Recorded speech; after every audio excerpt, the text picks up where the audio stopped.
From the studios of Farm Journal Broadcast, this is U.S. Farm Report. Welcome to U.S. Farm Report this weekend. I'm Tyne Morgan, and here's what's in store over the next 60 minutes. It's no surprise net farm income is expected to fall this year, but not all economists agree on how much. We certainly saw the results in the January numbers suggesting a downturn, probably the largest downturn since we've started the survey. Trade relations hit rough waters. You're going to see increased friction between the United States and China, much like you're seeing right now between China and the EU. We'll tell you why. The push to plant is around the corner, so is the bug to plant. No matter what we do with the equipment we have, the day that first neighbor goes, the whole countryside breaks loose. So our conditions correct to get moving in those situations. Why patience may be a key ingredient to flip your soils. And this isn't your typical farm dog, how this beloved canine helped one farmer heal and provided hope.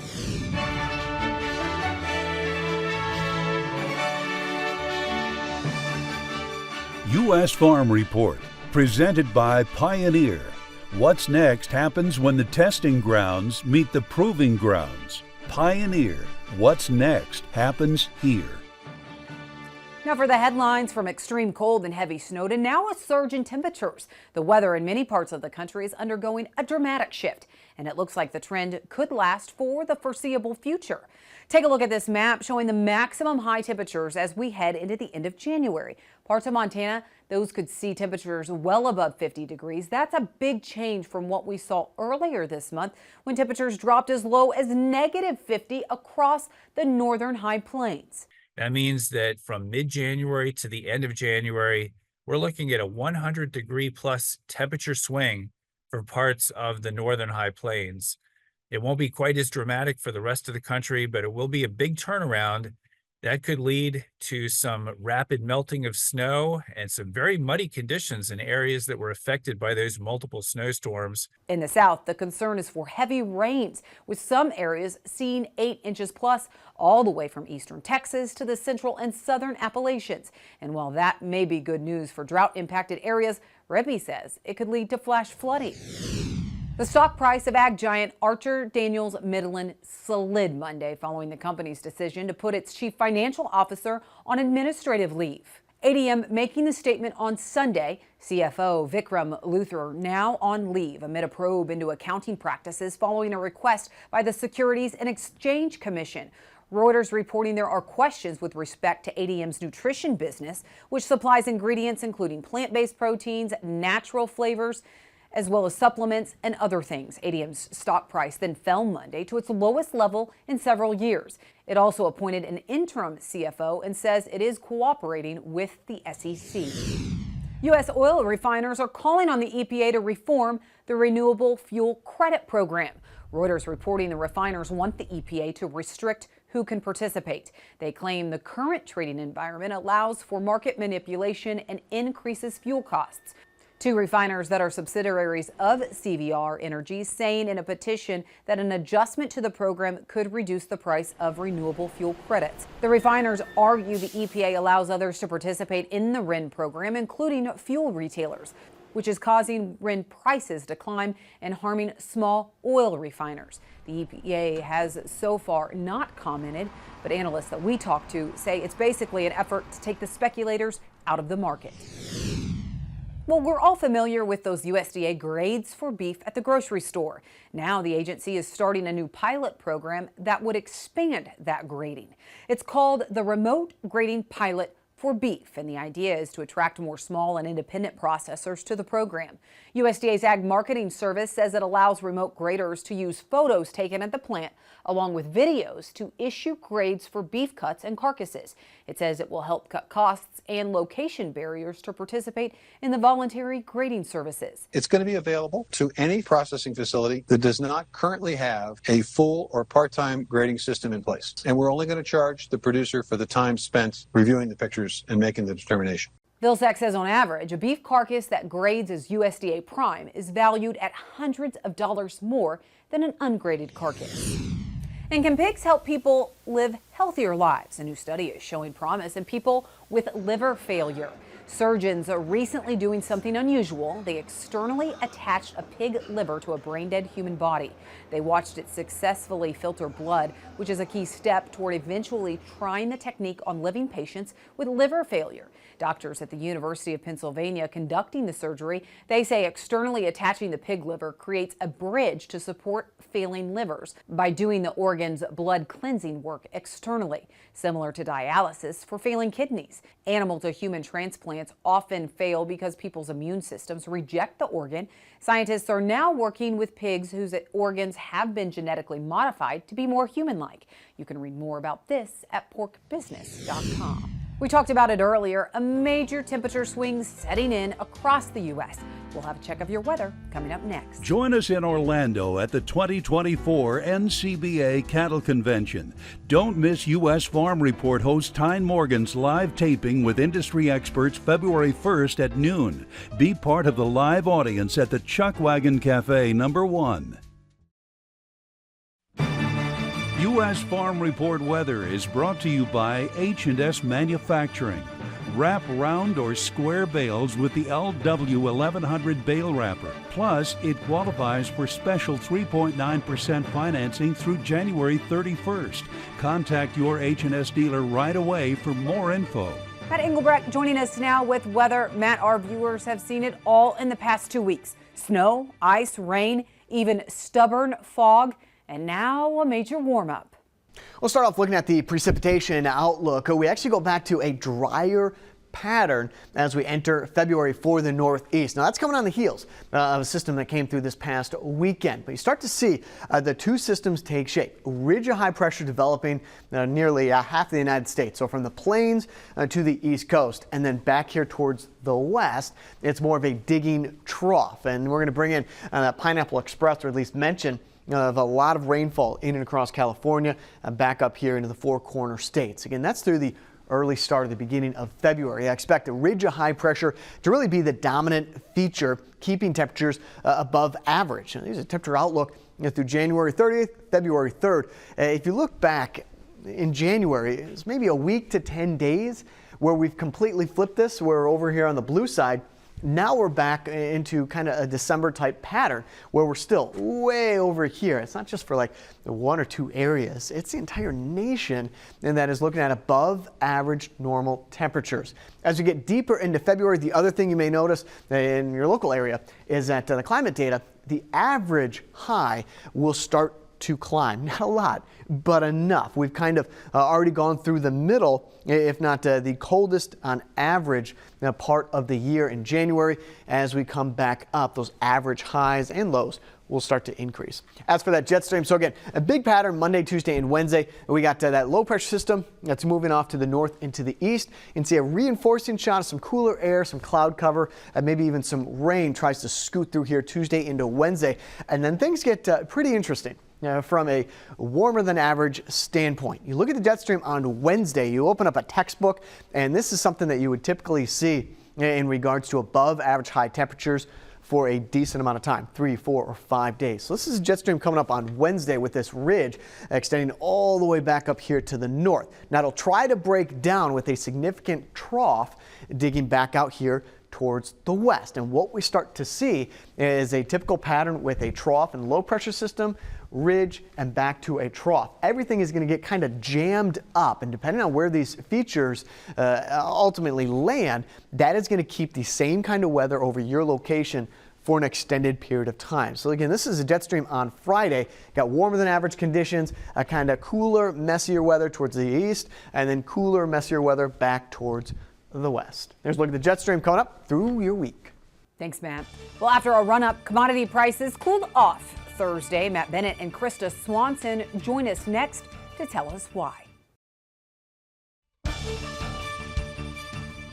Welcome back to U.S. Farm Report this weekend. Matt Bennett of agmarket.net, and new to the program this weekend, Krista Swanson, lead economist with National Corn Growers Association. We have a lot to cover this weekend, but Matt, as you look at some of the bullish outside markets having an impact on corn and soybean prices earlier this week, Thursday, we retreated a little bit. So what is moving the markets right now? I think there's been some talk about, for instance, South American weather. They're talking about a little bit warmer weather, of course, in Argentina, and then maybe Brazil was going to be wetter for harvest. But, I think that's kind of a developing situation where one day it's one way, one day it's another. So, earlier in the week, of course, corn closed higher Thursday, Friday, Monday, Tuesday, Wednesday. And in totality, I think we had about 7 cents of a rally, 7.5. So it wasn't a huge rally. Whereas for beans, you had a couple of double-digit type gains. But bottom line is on Thursday, beans got beat up. And I think a lot of that has to do, again, with maybe some of those heat forecasts and maybe some of the worst type forecasts for Argentina. Maybe they changed just a little bit. I was with Eric Snodgrass earlier in the day, and he told me, that essentially those forecasts didn't look as ominous as what they did previously. Well, also keeping an eye on that safrinha corn crop in South America, specifically in Brazil, Krista. I mean, are we planting that crop right now? How long is that window and how long could that be a factor in the markets? Definitely here at the beginning of the planting season for the safrinha corn crop. And I think that's why, as Matt was just saying, we see these days where we have some ups and downs in the market, but for corn in particular, really have been trading sideways for months now.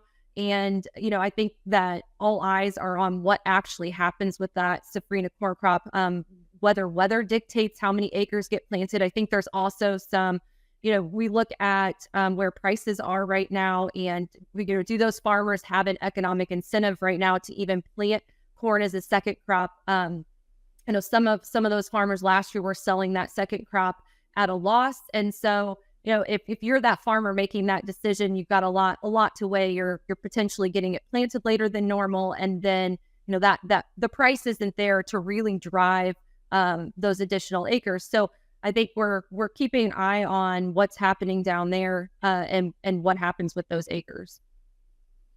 That's on the supply side. Looking at the demand side, Matt, we saw the weekly soybean sales coming in during the week that ended January 18th. It missed the low end of pre-report estimates. We were down 28% from the previous week. So is this a longer-term trend, or, are we seeing China continue to go to Brazil? Is it something to be concerned about? When you look at FOB values for U.S. Gulf beans, we're out of the market right now versus Brazil and Argentina, first of all. Second of all, it's that time of year, as you get into harvest. As Chris has said, 6 to 8%, I believe, as far as harvest goes. With that being the case, you're getting harvest going. Beans are going to move towards port. You're going to have beans available and ready for shipment. And so bottom line, this time of year is not prime time for U.S. soybean shipments. Sales pretty much step to a crawl, and there's really not much going on. And so you add to that that the dollar's been on a bit of an uptrend here over the last few weeks. And bottom line is we're out of the market. So $30 to $40 a ton, depending on whether you're talking Brazil or Argentina. And of course, right now, Brazil's going to have a few more beans available for export. Krista, how's the pace for corn exports right now? Yeah, so exports in this marketing year so far are, on target with right at about the 5-year average of the previous 5 years, not including last year, which was trailing behind. And kind of like Matt's talking about the FOB price at the Gulf compared to Brazil's price. Corn had that challenge really through a lot of last year, and where our price was just more expensive, and they had they have the 2 harvests a year, and so that was a big challenge for us last summer. Fortunately, the corn price has come closer to a narrow range here in recent months, and we've really seen that export pace pick up in this marketing year to a more comfortable level. And if you look at where we are so far and where USDA has us pegged in the year at about 2.1 billion bushels, if we can keep up this pace of exports, that's a number that I think we can hit. And so, I would say that positivity on the corn export side. The downside is when you look at where we're at compared to Brazil's exports in this marketing year, because they are, ahead of us. Even though the U.S. exports have been strong, especially relative to last year. All right. Well, some exciting news on the demand front. We saw the world's first ethanol to sustainable aviation fuel production facility open up this week. We will talk about that coming up right after the break. Welcome back. Well, as I mentioned before the break, LanzaJet inaugurated the world's first ethanol to sustainable aviation fuel production facility. That happened in Georgia this week. Krista, some exciting news there finally with sustainable aviation fuel, but are there challenges that you see for us to really fully enter this SAF market? Yeah, from the corn perspective, I mean, as we think about these ethanol to sustainable aviation fuel facilities coming online, it's really an incredible opportunity. But to qualify for some of the tax incentives that were part of the Inflation Reduction Act, there's a requirement of a 50% reduction in carbon intensity score from standard jet fuel that is going to limit corn's ability to be a part of this in the short term. Just the carbon intensity score right now is higher, and it's unfortunate because we think about the administration's SAF Grand Challenge roadmap that has larger goals out to 2050, but we look at one of the short-term goals, it's to have 3 billion gallons of domestic SAF by 2030. And if we do some math on the conversion of corn into ethanol and ethanol into SAF, that could be using, that would take about 1.6 billion bushels of corn to meet that 3 billion gallon goal.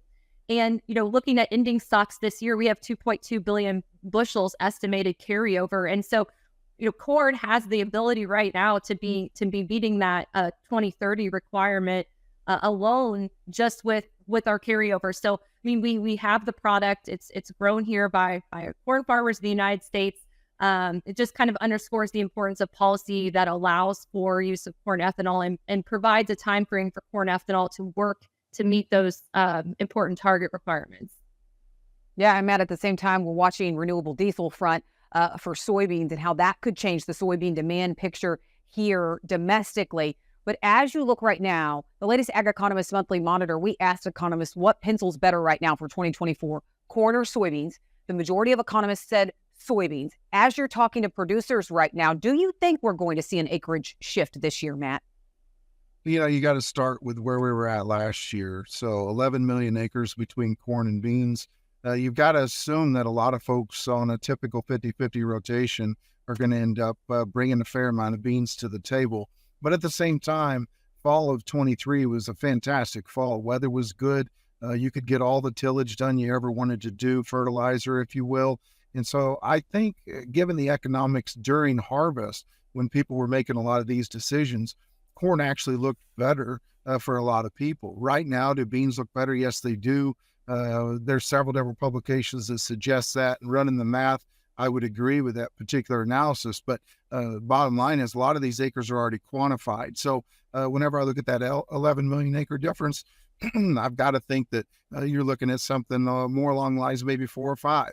Last year, over 178 combined acres, maybe losing a little bit of wheat acres this year. But are we going to get much over 178? I think that remains to be seen. If we do, I'm still probably around 91 or 92 as far as corn's concerned. Maybe beating beans by, I don't know, maybe 4 million acres. And so the reason for that, again, is that I think so many of those acres are already quantified due to the nature of last harvest. But I do think swing acres go to beans. I just don't think there's going to be as many swing acres this year as what we typically see. All right, Matt, Krista, thank you so much for joining us this weekend. We really appreciate it. We need to take a quick break, and then we'll have much more right here on U.S. Farm Report.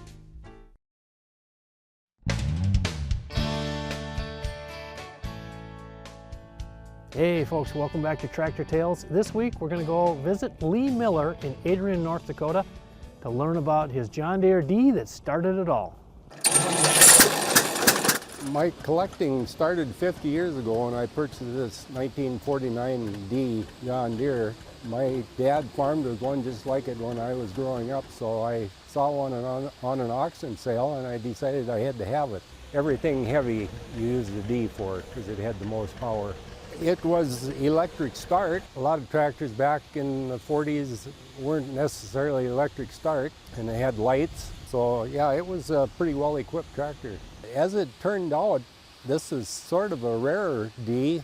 It's a rice model, and people used to look at the fenders and say somebody cut them off, but that's not the case. John Deere cut them that way because they had oversized rice tires on the rear. Well, they're deep lug.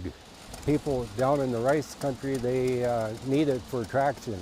I did a little research on it, and this tractor actually was shipped to Jamestown, North Dakota, and we all know that we don't grow any rice here. Well, I still plow with it every year. We have an old-time plowing bee every fall. I think this fall we plowed 100 acres. All the neighbors come over that have old tractors and plows, and we just have a fun day. Thanks, Greg. Well, it's no surprise net farm income is expected to fall in 2024, but not all economists agree on how much. We'll tell you why next. You're watching U.S. Farm Report. Trusted, timely, tradition.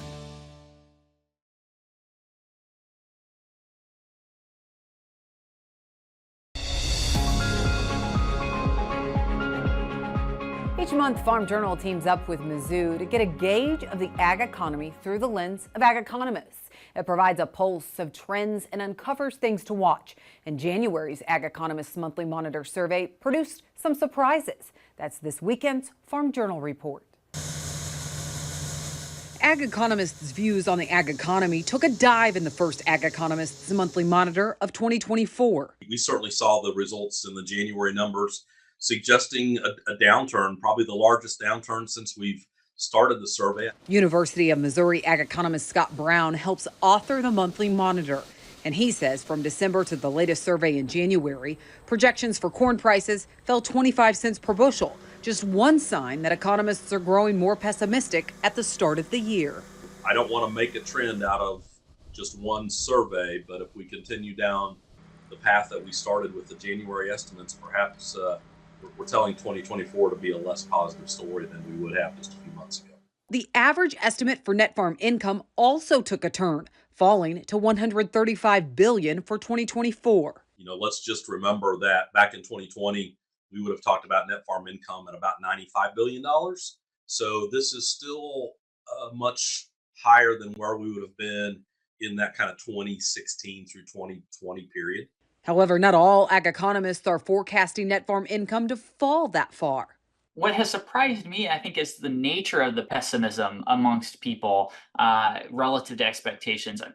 To me, I think we will be down, but maybe not near as low as what current expectations are suggesting in that $120 to $130 billion range. Ben Brown is an assistant extension economist at Mizzou and is one of the nearly 70 economists surveyed each month. We're going to see lower revenues on the crop side, but we're going to see near record profit potentially on the cattle side. We're going to see a recovery in pork and poultry profitability as well, at least in my expectations over the next couple of years. Economists were then asked to rank each commodity by financial strength, 10 being the strongest, 1 being the weakest. Scott Brown says it's no surprise cattle continues to top that list. And when you look at where we're at on prices, yes, we've lost in the last couple of months a little bit of cattle price strength, but I think it's starting to turn back around, and just how tight we are on the supply side. Soybeans ranked second, followed by sorghum, corn, and wheat.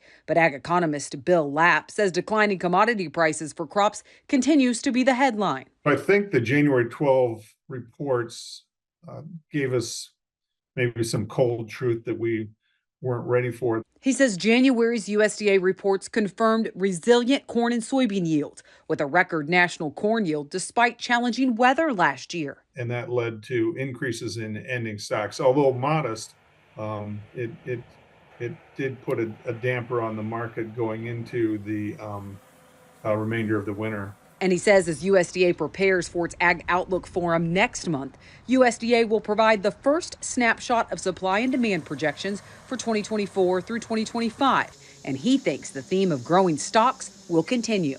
When you pencil it all out, it looks like even with a decrease in corn acreage, we're going to have another year of building stocks in corn. We expect at least some increase in soybean acreage, and that will lead to some building of soybean stocks as well. And the last time we saw this was the 2012 through 2015 period where we pushed prices sharply lower. As farmers weigh acreage decisions, ag economists were asked which commodity pencils better in 2024, corn or soybeans. Just under 60% said soybeans, while a little over 40% answered corn. Here in Missouri, on our numbers, we certainly are suggesting both crops, fall in terms of profitability. Corn even moving into the negative territory over total cost. At least that's our case study here in Missouri. But soybeans still getting the edge over corn. Ben Brown says there are a couple reasons for that. One is the cost structure for growing soybeans relative to corn. The other is for the expectation for better weather to help fuel better soybean yields. With average production, with the prices that we're forecasting and the costs that I have penciled in for both corn and soybeans, soybeans returns about a $40 to $50 per acre net return over corn. The January survey also asked economists if Brazil can reign as the top exporter of soybeans in the world this year. More than 90% of ag economists surveyed think Brazil will remain in the top spot. They're increasing their acreage. There's a rebound in their, even with poor weather, there's going to be a recovery in their production. When asked the same question for corn, economists' views were more mixed, with just over 40% of respondents answering yes. I think weather's playing into that uncertainty, maybe more on the corn side than we're seeing on the soybean side right now. As you saw, economists are bullish beef prices, but one thing Bill Lapp is watching is the impact that rising wholesale beef and retail beef prices will have on demand. And he thinks if history tells us anything, consumers won't eat less protein, instead switch over to other proteins like chicken, which could be bullish for poultry demand. Well, we'll talk about all of that much more next weekend. We're on the road for the annual cattle convention in Orlando, Florida. Join us for our live taping happening at 12 p.m. on Thursday, February 1st in the Chuck Wagon Cafe. We're looking forward to our first ever U.S. Farm Report taping at Cattle Convention. Well, up next, shipping costs surged 40% in a week, sparking new supply chain concerns. Ag Around the World is next. Join us in Orlando at the 2024 NCBA Cattle Convention.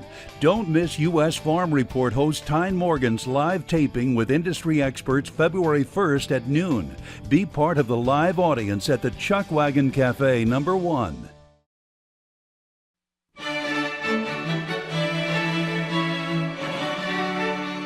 Well, 6 years ago this month was the start of the trade war between the U.S. and China. And now there are growing concerns about a possible trade war between China and the EU.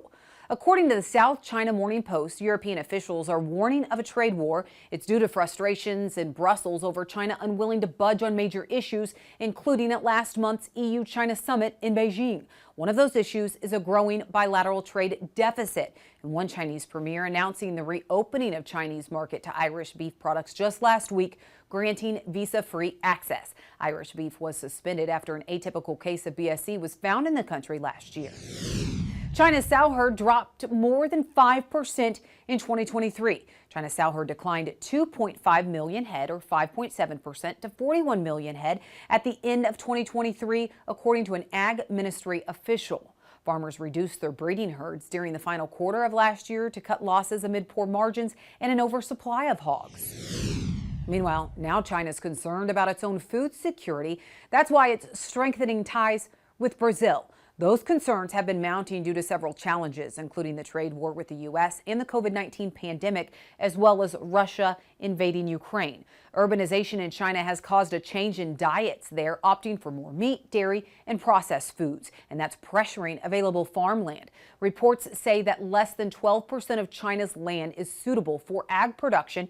That compares to 17% in the U.S. But keep in mind, China's population is more than 4 times that of the U.S. And that may explain Brazil's growing market share in exports to China. New numbers show China's soybean imports from Brazil jumped 29% in 2023, while imports of U.S. soybeans fell 13%. Now, those numbers are compared to 2022, and with the 29% rise in imports from Brazil, Brazil's market share jumped to 70% in China, while the U.S. shrunk to 29%. And just when you think the supply chain is finally getting back to normal, global shipping rates continue to surge, doubling in just 1 month. This chart says it all. Check out how much rates have soared over the past month. The culprit continues to be ongoing attacks by Houthi rebels on cargo ships in the Red Sea, targeting vessels traveling through the Suez Canal. It's causing new supply chain challenges in Europe and the U.S. Well, officials in Europe and Asia are already concerned about the outcome of the presidential election here in the U.S. this year, plus why the Farm Bill isn't a bipartisan issue anymore. That's in Chip's Corner next.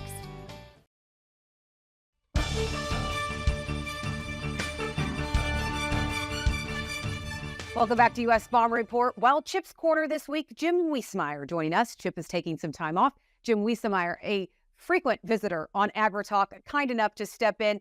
Jim, reading your newsletter this week, you're talking about a growing likelihood of a trade war between the EU and China. Is a trade war between the U.S. and China still on the table?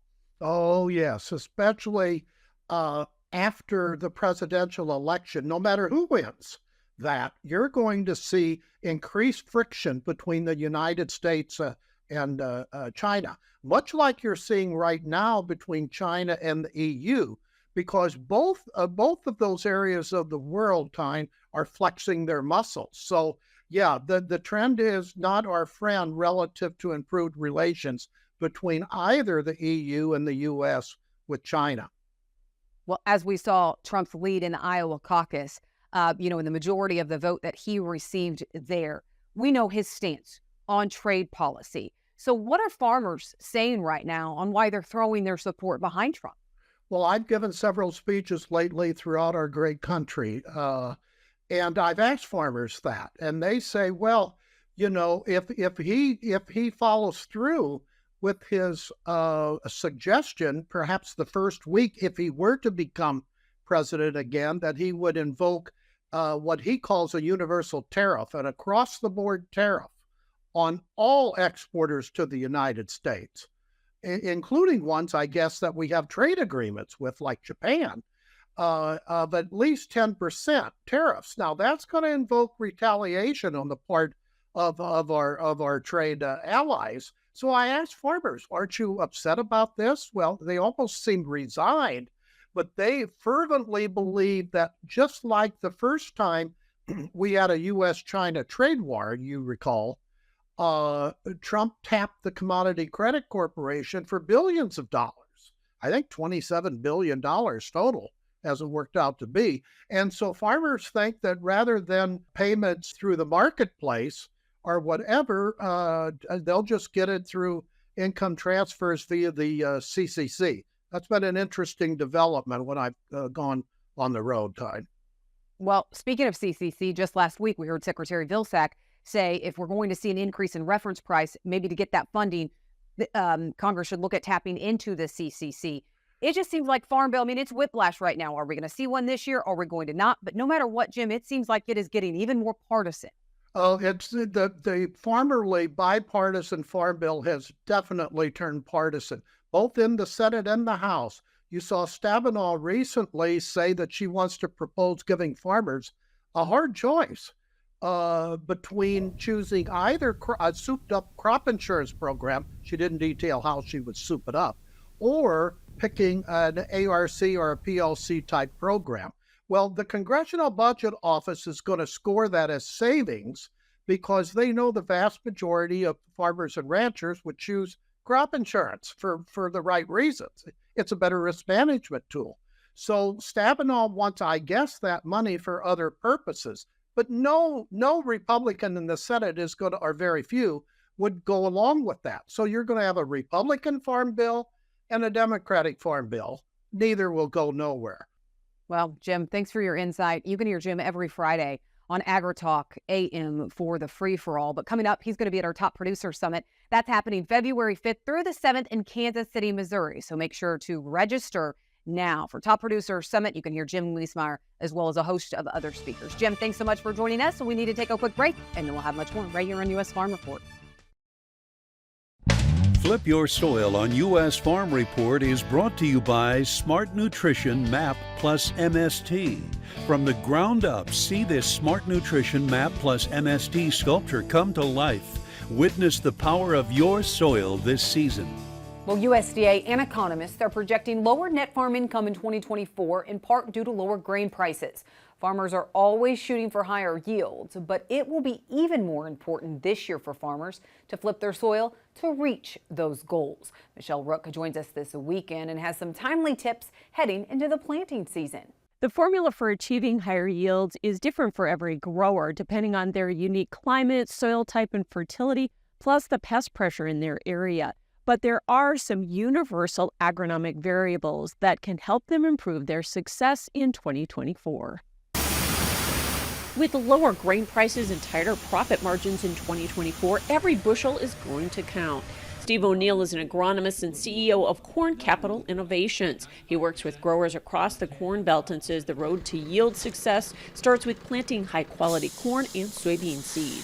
Watching warm germs, cold germs, saturated cold germs, and knowing, if it's going to be a delayed wet spring and a cool spring, how we can use that information to make really good decisions versus, make a decision, maybe plant too early and then pay those consequences based on the quality of that product. Another trend that's really paying off is early planting of soybeans, and he recommends planting beans before corn. I think that's what's driving bean yields to the direction they are. Early planting on beans is a difference maker. The ability of that crop to sustain itself, to set nodes early, to elongate out and create more nodes per plant. Beans, I think, is, if you want to talk about top-end yield driving factors in beans, early planting is the #1 factor. The pendulum has also swung back on soybean seed populations. You're seeing the populations drop with the disease pressure on beans. What we used to be above 1.5, 1.3 units per acre on a bean pop. You're seeing things drive back down, sub 120,000 pops. Some areas in the 100,000 population, depending upon the region that you're in. For corn, O'Neill says the key is to wait for optimal soil conditions at planting time to get the crop off to a good start. But no matter what we do with the equipment we have, the day that first neighbor goes, the whole countryside breaks loose. So our conditions correct to get moving in those situations. So patience is key. And O'Neill recommends median corn populations and stresses the most important yield driver for corn is getting a uniform stand and quick emergence. Good heavy soil you're seeing in that 33 to 35, 36,000 range. Not necessarily pushing higher, but pushing more consistent on the corn. How do I get that each individual corn kernel out of the ground at the same time, and how do I do a good job? Whether I'm planting 32,000 or 36,000, how do I make sure that they're all coming out of the ground within 24 hours itself? They're mirror images, they're doing what they need to do in the timeliness of when it needs to happen as well. With higher fertilizer prices the last few seasons, some farmers have cut rates, especially in drought areas, to save money. Anytime you drive nitrogen prices up, P&K prices, like we saw the previous 2-3 years, there was a lot of mining that occurred. There was a lot of, sub replacement removal rates that went in. Depending upon your previous fertility history, you can get away with that for a little bit of time. However, O'Neill says top-end yields are dependent on proper nutrient levels, and that's even more important with lower grain prices. You just can't forget that what you took out, you need to somehow replace if you want to keep, adding back to what you did remove from that soil bank that you have there. O'Neill admits there's no silver bullet to high yield. Instead, success in yield response is cumulative. It's not a business where I want to go out and do one thing right and create 1,000% return. It's a business of doing a lot of small things right and creating 1% returns that roll into the big picture, which is hopefully separating yourself as a producer and as a top-end yield driver as well too. Plus, he says having a great team of professionals to advise you on your agronomic plan is invaluable. I'm Michelle Rook for U.S. Farm Report. Thanks, Michelle. Well, whether it's scouting fields or doing chores, some of you have a trusty partner along for the ride. And one caliber K9 is more than just one man's best friend. We'll introduce you to this year's Farm Dog of the Year next.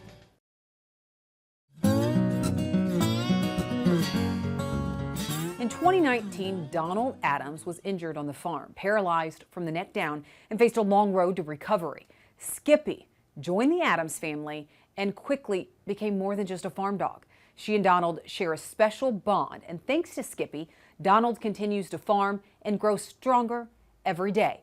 This weekend, we introduce you to Skippy, American Farm Bureau's 2024 Farm Dog of the Year. Skippy is a Border Collie, Catahoula Hound, Australian Shepherd mix that we were fortunate enough to receive. We've had her a little over a year now.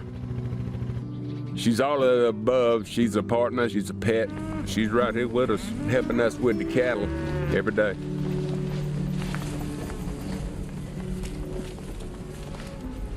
Donald was out with his son feeding hay, and the last bale bounced the wrong way and hit him in the back of the head, broke his neck, and it bent the spinal cord.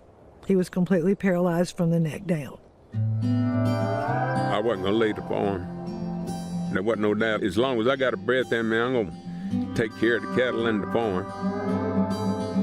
I was still at Shepherd's spinal hospital in Atlanta, and we were introduced to Farm Dog, which supplies dogs to disabled farmers to help them keep going, and thank God we did. Skippy kind of filled that role that, you know, it would take 3 or 4 people to herd 40 cows out of one pasture to another. Skippy and I can do it by ourselves. This type of injury, you've got to stay busy all the time. And that's why the cattle and Skippy helping us is responsible a lot for my recovery. Being able to keep the cows and something for me to live for every day, I mean, she's contributed that immensely. Getting a farm dog involved with us changed our life. Skippy was recognized this week during American Farm Bureau's annual meeting in Salt Lake City, Utah. Well, from all of us at U.S. Farm Report, thank you so much for watching. Be sure to join us next weekend. Remember, we're on the road to Cattle Convention in Orlando, Florida. And we hope that you join us as we work to build on our tradition. Have a great weekend, everyone.